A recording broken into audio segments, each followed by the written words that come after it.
दुर्घटना रोकवा सहित सालेपुर बजार में पार्किंग समस्या जो विभिन्न समय होता भिड़ को रोकने सालेपुर पुलिस पक्षर कटक चांदवाली रास्तार जोरदार ब्लॉकिंग चेकिंग आरंभ होईछि।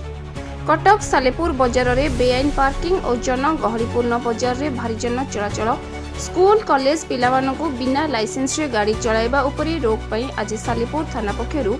एसडीपीओ बिरंची नारायण पति और सालेपुर आदर्श थाना अधिकारी महेश्वर बेहेरा नेतृत्व में विभिन्न गाड़ी को रास्ता उपरे गाड़ी रखिबाकु मध्य कटकणा जारी करा जाई सालेपुर मुख्य रास्ता रे नो पार्किंग बोर्ड मारिबा सह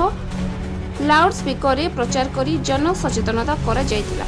अपरपक्षे सालेपुर रास्ता रे प्रतिदिन दुर्घटना घटुवा बेले पुलिस रो एही चेकिंग प्रशंसा करने सहित आगामी दिन में फलप्रद हेब बोली आशा रखिछन्ति जनसाधारण।